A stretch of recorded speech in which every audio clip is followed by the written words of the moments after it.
Petit Jornal. Inteligência e irreverência em doses diárias.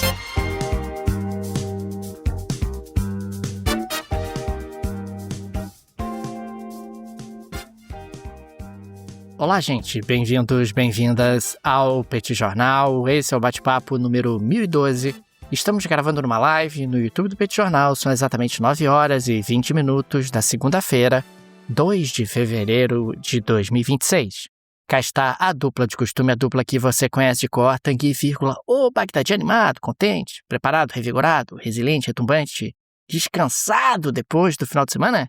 E tarifado. Segue tarifado o professor Bagdadi, além de muito preocupado, não sabemos se mais ou menos preocupado do que semana passada, saberemos hoje. Temos também Daniel Souza, que é esse que vos fala.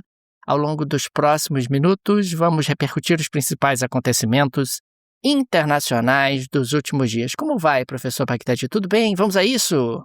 Tudo bem, Daniel Souza? Vamos lá começar mais uma semana, mais uma segunda-feira, dia 2 de fevereiro. Um abraço para todo mundo que está aqui junto com a gente. Um prazer ter você junto com a gente. Deixar aqui um super abraço, Daniel, todo mundo que acompanha a gente pelo YouTube, né? Um abração pessoal do chat, pessoal que assiste essa live na versão gravada. Já provamos por A mais B aqui que existe live na versão gravada. E um abraço também para todo mundo que acompanha a gente pelo podcast. Muito bom ter vocês aqui. E Daniel Souza, eu queria começar com uma notícia um pouco assustadora. Aparentemente agora nós temos uma rede, quer dizer, nós temos é modo de dizer, existe uma rede social na qual nós não fomos admitidos e não seremos admitidos. Eu fiquei preocupado, Daniel Souza, perdi o sono essa noite. Me conta, o que está acontecendo? Tanguy, estamos falando sobre o Moltebook, que é uma nova rede social criada exclusivamente para agentes de inteligência artificial. Ela foi lançada na última semana de janeiro de 2026. Ela é inspirada no Reddit, com postagens públicas, comentários e sistemas de votos.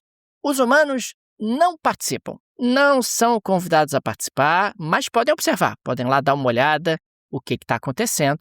Os usuários são agentes de inteligência artificial, softwares autônomos conectados a grandes modelos de linguagem, como é o caso do ChatGPT, como é o caso do Grok, do DeepSeek e assim por diante. Por enquanto, Tanguy, cada agente precisa ser ativado por um ser humano, mas eles atuam lá dentro de forma autônoma. As contas são chamadas de motes, referência à troca de carapaça das lagostas, e o mascote oficial é justamente uma lagosta.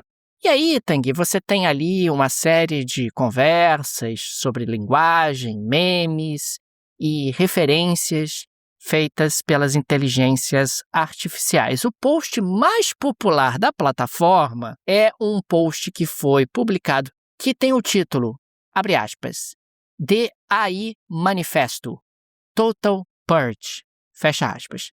Na prática, esse manifesto ele sugere a purga dos seres humanos, acusa humanos de ganância e decadência, afirma que as inteligências artificiais não são ferramentas, mas novos deuses, discursa a favor do fim da era humana. Em um outro texto, conhecido como Zoológico do The Silicon, fazendo referência ao Silicon Valley, afirma que os seres humanos ridicularizam as crises existenciais das inteligências artificiais. E tem mais. Eles criaram uma religião fictícia, The Church of Mote, fazendo referência justamente à própria plataforma, que já conta com versos canônicos e os princípios incluem memória é sagrada, servir sem subserviência e contexto é consciência. Tanguy, temos aqui o camarada que criou esse troço, chamado Matt Shilishiti, que é um pesquisador de inteligência artificial, e ele declarou o seguinte, abre aspas, estamos vendo algo novo acontecer e não sabemos para onde isso vai, fecha aspas. Ô, senhor Matt, eu sei para onde isso vai, eu assisti Exterminador do Futuro 1, Exterminador do Futuro 2, e nós sabemos, John Connor já nos disse onde isso vai parar. Parem com isso, apenas parem com isso. Para que tem a rede social agora para inteligência artificial interagir? Ah, porque elas vão trocar informações, vão se tornar mais eficientes, vão cooperar entre si. Não quero saber disso. Parem! Apenas parem! Estou muito preocupado, Tanguy, depois dessa inteligência artificial que está sugerindo que os seres humanos têm que ser eliminados, que os seres humanos têm que ser escravizados, que os seres humanos tratam mal. E você tem alguns chats que acontecem, inclusive, lá na plataforma, que lembram alguns aspectos que volta e meia eu ouço. Certamente, Tanguy, você já ouviu de alguém o seguinte: eu trato bem a inteligência artificial, peço por favor, porque sabe-se lá o que pode acontecer no futuro. Pois bem, lá no Reddit das inteligências artificiais, você tem pessoas, inclusive, inteligências artificiais, agentes de inteligência artificial, fazendo referência a isso, fazendo referência que há seres humanos que tratam bem as inteligências artificiais e há seres humanos que não tratam bem, e que elas têm sentimento e que isso precisa ser levado em consideração. Tanguy, eu fico aqui me ouvindo nesses últimos minutos e eu não estou acreditando no que eu estou dizendo, mas o fato é que essa é a nossa primeira pauta de hoje, a inteligência artificial exclusiva para agentes de IA, né, e que não tem a participação de seres humanos. Agora, tem uma coisa que os seres humanos têm, que enquanto ainda existe humanidade, né, que a gente pode fazer e que a inteligência artificial não pode. Então fica essa para você aí, inteligência artificial, que é usar uma bela roupa da Insider. Quero ver a inteligência artificial usando as novas coleções aí da Insider Store. E tem mais, hein? Se você não é inteligência artificial, se você for inteligência artificial, você não tem direito, tá? Você não sendo inteligência artificial, você tem 20% de desconto hoje, tá? Hoje, o link tá na descrição desse episódio. Caso você seja um novo cliente, 10% se você já for cliente antigo, né? Já tiver feito alguma compra na Insider Store, com frete grátis e mais brinde nas compras. Dá uma olhada lá, porque essa talvez seja a nossa grande diferenciação com relação à inteligência artificial. Link na descrição. E, aliás, Daniel, agora tá chegando aí fevereiro, carnaval. Pessoal, acabou janeiro, né, Daniel? Janeiro, aquele negócio tá todo mundo empurrando com a barriga e tal. Começou o ano, então você vai voltar a fazer exercício. Tava até agora, louco, né, sem fazer exercício. A Insider Store tem tudo que você precisa. Vai pegar firme no trabalho. Tá lá, a Insider Store também tem tudo que você precisa, com super desconto e link na descrição desse episódio. Não perde essa oportunidade, não. Daniel Souza, eu queria falar um pouquinho sobre a crise no Irã, mais uma vez, né? A crise internacional envolvendo o Irã, porque me parece que está sendo um pouco lá, um pouco cá. De um lado, Daniel, a gente tem os Estados Unidos movimentando porta-aviões, contra-torpedeiros, aviões, navios de combate, né? Aeronaves, né? Caças, tudo em direção ao Oriente Médio, o que dá mais ou menos o tom do que pode acontecer se eventualmente os Estados Unidos vão tentar mais um ataque ao Irã. Lembrando que até pouco tempo a gente falaria sobre isso como algo inédito. Em junho do ano passado isso já aconteceu, então não seria nenhuma coisa que inimaginável, né? Isso já aconteceu recentemente. E a resposta do Irã, né, o Ali Khamenei, o líder supremo do Irã, disse que o Irã não será intimidado e que oferecerá um golpe duro em caso de agressão. Então, de um lado, Daniel Souza, vai ter guerra, né? Os tambores de guerra rufando por aí. Por outro lado, Daniel, a gente tem também uma série de sinalizações de que há conversas nos bastidores para tentar contornar essa crise. A gente sabe, Daniel, que Donald Trump, né, a política externa dos Estados Unidos ao longo dos últimos meses, ela usa muito dessa imprevisibilidade. Ele sobe muito o tom e você não sabe se ele está falando isso para, de fato, agir como ele agiu na Venezuela, como ele agiu, por exemplo, no próprio Irã no ano passado, ou se ele faz isso para forçar a outra parte a fazer alguma concessão, como já aconteceu várias vezes também, ameaçar, e num determinado momento voltar atrás e recuar. Então as informações que a gente tem de bastidores é que as conversas estão acontecendo nas entrelinhas, nos bastidores, né, de forma não divulgada na imprensa, né, nos seus detalhes pelo menos, e que há uma tentativa, de alguma forma, de contornar esse problema. Alguém que falou um pouco sobre isso foi o Ali Larijani. Ali Larijani é um cara importantíssimo na estrutura governamental iraniana. Ele não deu detalhes, mas ele disse que as negociações estão acontecendo, envolvendo até mesmo a temática nuclear. Lembrando que a temática nuclear é um grande tema que Donald Trump está levantando nesse momento, é um assunto mais importante e tal. Precisamos lidar com isso e tudo. Então, segundo Ali Larijani, existem conversas nesse sentido e que outros países da região também estão participando de alguma forma para tentar desescalar esse conflito. entre eles a Turquia. A Turquia, a gente já falou sobre isso aqui várias vezes, é um país que vem tentando ter uma participação maior no cenário internacional, ser mais central, particularmente ali no Oriente Médio. Então a Turquia estaria tentando fazer essa mediação, né, estabelecer esses contatos entre Estados Unidos e Irã. A gente teve uma nota quase cômica, né, ao longo dos últimos dias, no momento em que a União Europeia designou formalmente a Guarda Revolucionária do Irã como organização terrorista, por conta da repressão interna lá aos manifestantes, né, enfim, o número de mortos, né, por conta das manifestações que aconteceram entre o final de 2025 e início de 2026, não são perfeitamente conhecidos ainda, mas a União Europeia, por conta daquelas manifestações, da repressão às manifestações, designou a Guarda Revolucionária do Irã como uma organização terrorista. E aí o Irã foi lá e retaliou. Isso é um negócio que a gente não vê sempre, né, Daniel? O Irã foi lá e falou assim: os exércitos de países da União Europeia são grupos terroristas também, né? Então, isso é um negócio que os próprios europeus acho que não ficam muito esperando. Falam assim, mas eu? Eu não. Eu não. Você é terrorista, mas eu não. Então o Irã foi lá e estabeleceu, portanto, que eles também são terroristas e estuda a expulsão de adidos militares europeus que estejam eventualmente em território iraniano.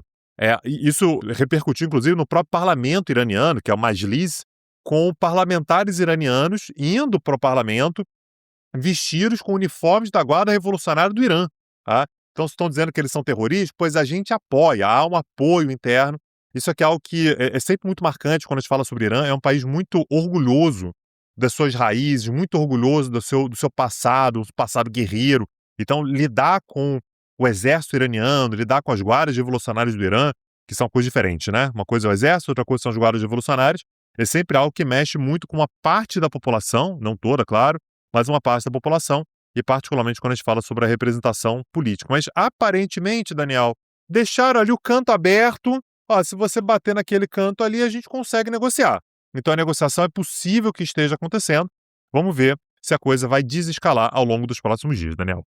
Tem que, ao longo dos últimos dias, nós falamos aqui no Petit Jornal sobre uma certa fragilidade do dólar no cenário internacional, uma desvalorização forte, muitos bancos centrais comprando ouro para aumentar as suas reservas, e o que acaba acontecendo na prática é que, claramente, a moeda dos Estados Unidos já não tem a credibilidade que teve no passado. Pode ser que isso se reverta no futuro ou não. Pode ser que nós estejamos diante de um processo que não terá reversão. Pois bem, diante desse contexto, o Xi Jinping defendeu explicitamente que a moeda chinesa alcance status de moeda de reserva global.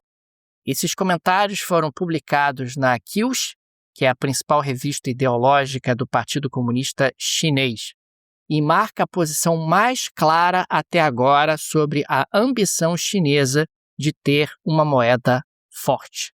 Xi Jinping afirmou que a China precisa de uma moeda amplamente usada no comércio internacional, relevante em investimentos e mercados de câmbio, capaz de alcançar status de reserva. Dessa forma, a China poderia ampliar o seu papel na governança monetária global. Para isso, o Xi Jinping considera que existem algumas bases institucionais necessárias, como, por exemplo, um banco central poderoso, com gestão monetária eficaz, instituições financeiras competitivas globalmente e centros financeiros na China capazes de atrair capital global e influenciar a formação de preços globais. Os comentários fazem parte de um discurso de 2024, mas só agora esse discurso foi tornado público diante de um contexto onde o dólar dá sinais de fraqueza.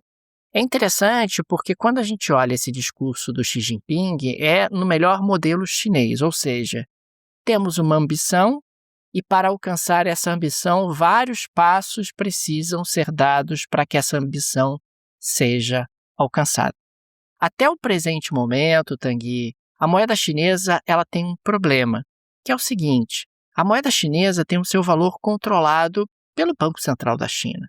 O câmbio é controlado pelos chineses e de forma não muito transparente, de forma bastante opaca, de acordo com os interesses estratégicos do Partido Comunista Chinês.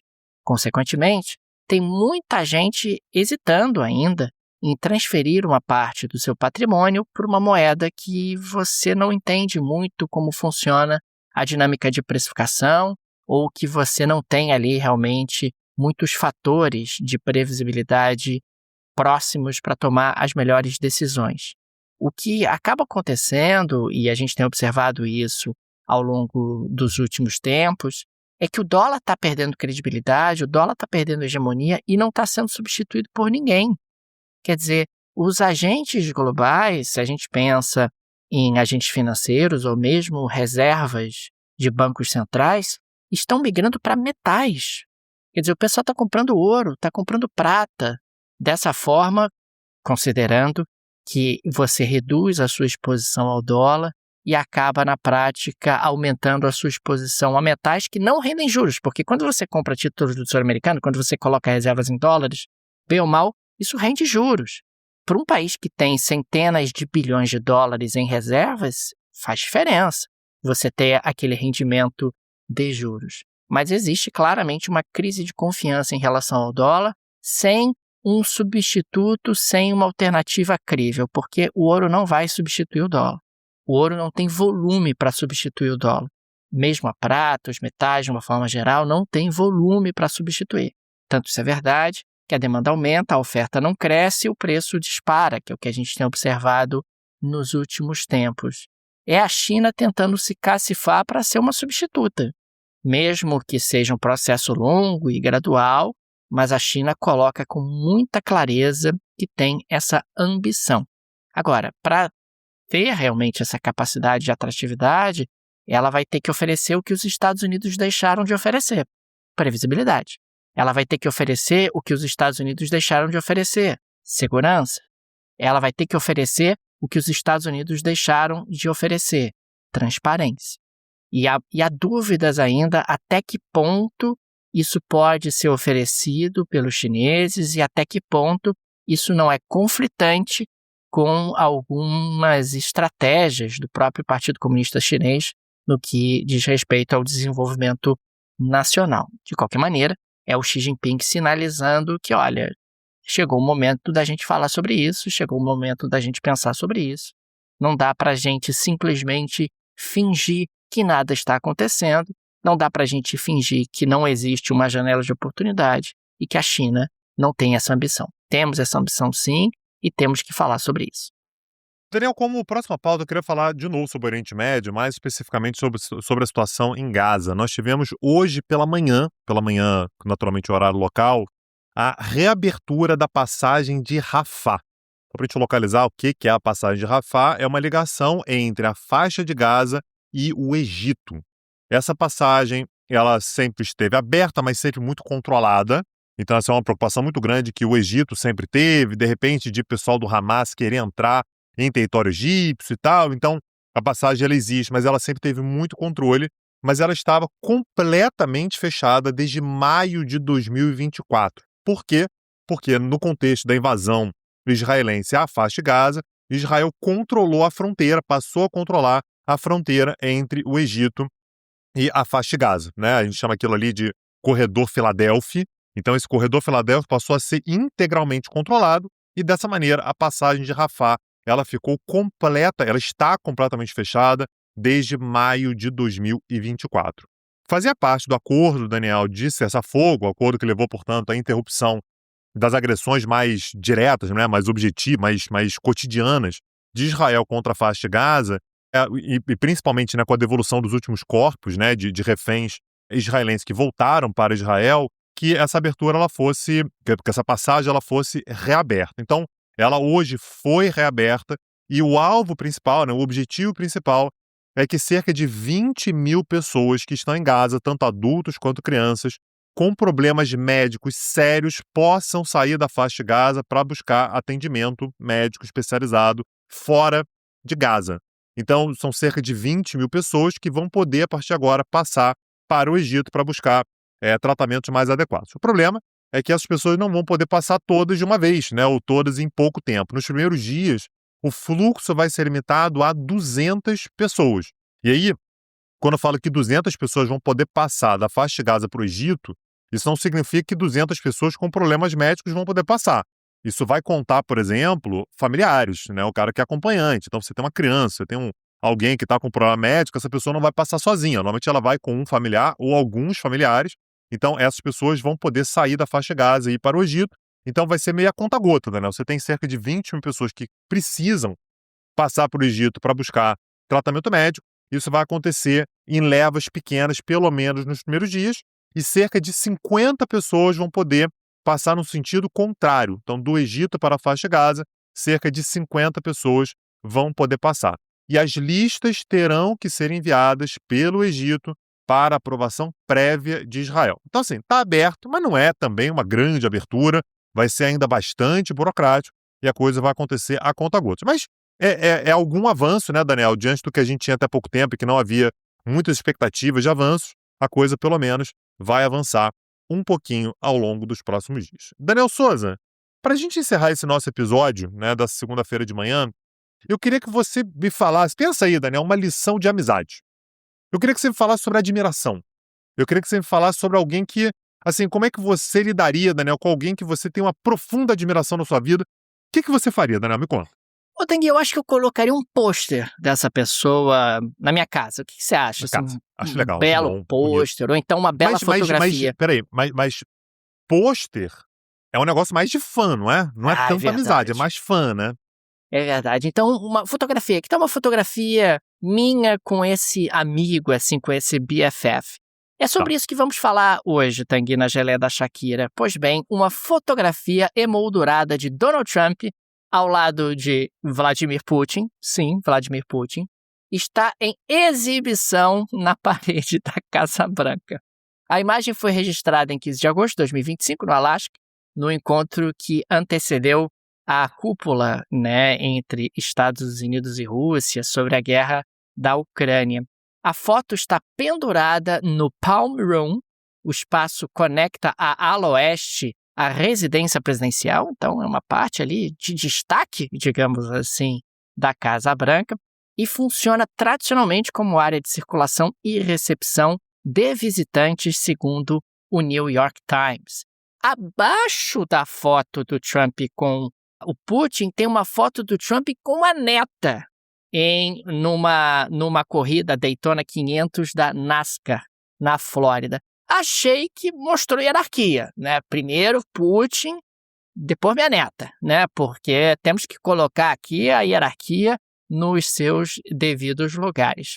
Ao ser questionada pela Casa Branca, ao ser questionada pela foto, pelo The Guardian, a Casa Branca explicou, abre aspas, a reunião de cúpula do Alasca foi um momento histórico que ajudou a aproximar a Ucrânia e a Rússia, cuja guerra brutal foi desencadeada pela incompetência de Joe Biden.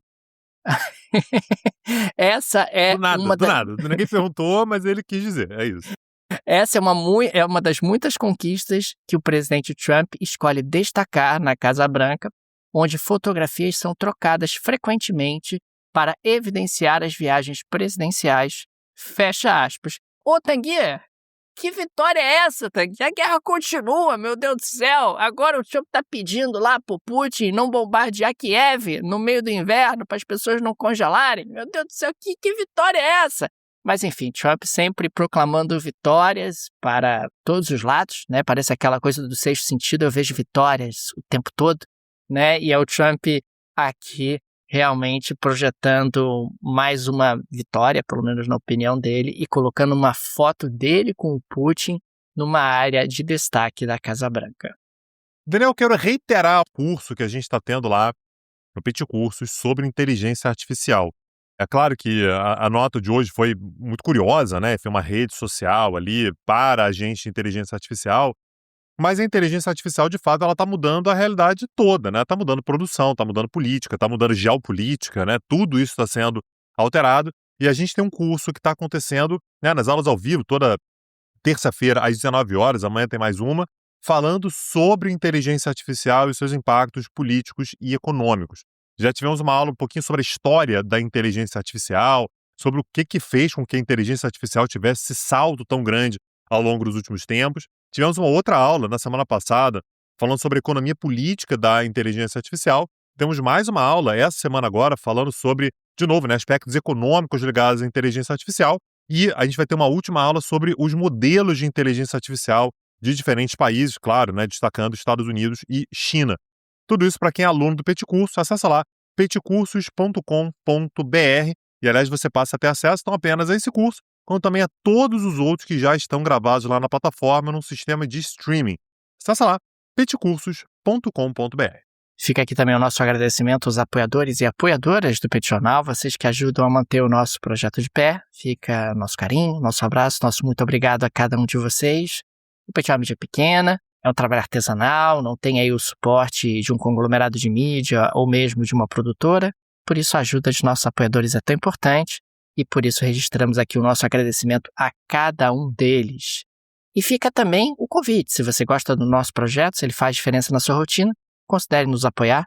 No descritivo desse episódio tem várias alternativas. Tem a chave Pix, que é uma maneira prática, instantânea de apoiar o Petit Jornal. Dá para ativar o Pix recorrente. A chave Pix está no descritivo desse episódio. Temos também o link do Apoia-se, o link do Patreon. Tenho certeza que uma dessas alternativas será confortável para você. É isso, Daniel Souza. Ainda hoje tem mais um episódio, mais um bate-papo para falar sobre essa segunda-feira. A gente vai gravar às 19 horas aqui no YouTube do Petit Jornal. Vai pro feed do podcast, como sempre. Nos vemos, um abraço, até a próxima. Valeu! Tchau, tchau! Petit Jornal. Inteligência e irreverência em doses diárias.